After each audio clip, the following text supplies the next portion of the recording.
ভালো কথাটা শুনে ভালো লাগলো যে আমি পলিটিক্স থেকে বিরত হব না।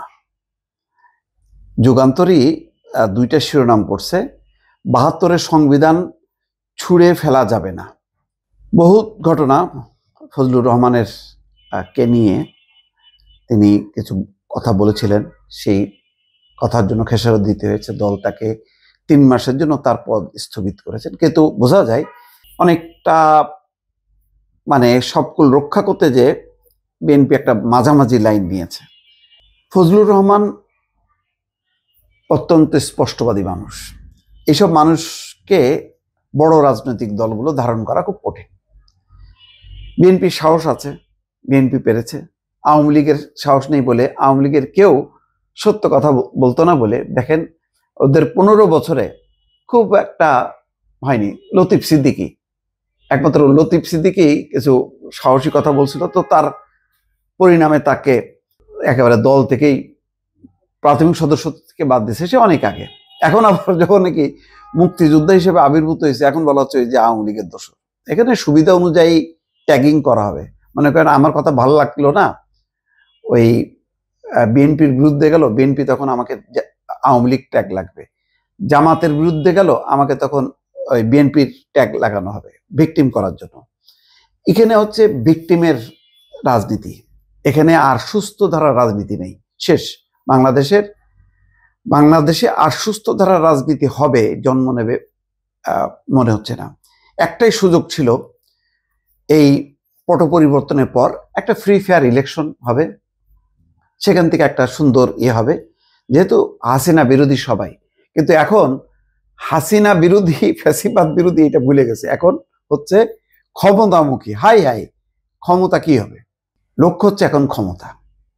যার কারণে এখন ওই যে বারবার আজকে জাহাঙ্গীর আলম চৌধুরী বলতেছে যে আওয়ামী লীগ নির্বাচন চায় না, তো সেই কারণে তারা অরাজকতা সৃষ্টি করতেছে। এখানে সতর্ক থাকতে হবে, সবাইকে ঐক্যবদ্ধ থাকতে হবে। না, থাকবে না, ঐক্যবদ্ধ থাকবে না, ভালো কোনো রাজনীতি হবে না।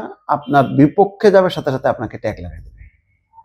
এই যে এখন দেখেন আপনি, আমার ভিডিওগুলির নিচে কি পরিমাণ গালাগালি। যখন নাকি আওয়ামী লীগের সময় তখন তো বিএনপি জামাতের দালাল, এখন আবার বলতেছে কেউ বিএনপির, কেউ আবার এখন সম্প্রতি বলতেছে আওয়ামী লীগের দালাল। এইভাবে চলতেছে। তো যাই হোক, ফজলুর রহমানের মতন মানুষরা দরকার আছে, একটা স্বাধীন, তাদের একটা সত্তা দরকার আছে। সেই সত্তায় কে যদি বাঁচায় না রাখা যায়, রাজনীতিটা বাঁচবে না। রাজনীতি হবে তখন নিয়ন্ত্রিত, কন্ট্রোল, এবং অসৎ রাজনীতিকে ভরে যাবে। রাজনীতিতে সবাই লাইন মতন কথা বলবে, কর্তা যা চায় সেই অনুযায়ী কর্ম হবে, কর্ম অনুযায়ী আর কর্তা নির্ধারিত হবে না। তো যাই হোক, এখন তিনি বলছেন যে আমি চাই এই দেশে সুস্থ অবস্থায় আসুক। এই দেশের বাজারে গেলে আগুন লেগেছে, রাজনীতিতে আগুন লেগেছে, এই দেশের সমাজে আগুন লেগেছে। এই দেশের কোনো মানুষ নিরাপদ না। ইঞ্জিনিয়ারিং এর ছেলেদের লাঠি পিঠা খাইতে হয়। আমি এটা চাই না। আমি চাই এই দেশ শান্ত থাকুক। তিনি এগুলি সবই দুঃখ হতাশার কথা। ৭২-এর প্রসঙ্গে তিনি বলছেন, আমি চাই সংবিধানে কোনো গ্যাপ থাকলে তা ছুঁড়ে ফেলে দেওয়া না হয়, সংশোধন করা হোক। ৭২-এর সংবিধান চাই না বলে এই যে একেবারে এক ধরনের বিপ্লবী যে আওয়ামী লীগের, কিন্তু আসলে এটা তো মুক্তিযুদ্ধ, স্বাধীনতার সাথে সংযুক্ত। তো টেকনিক্যালি এখন অনেক কিছু করতেছে আর কি।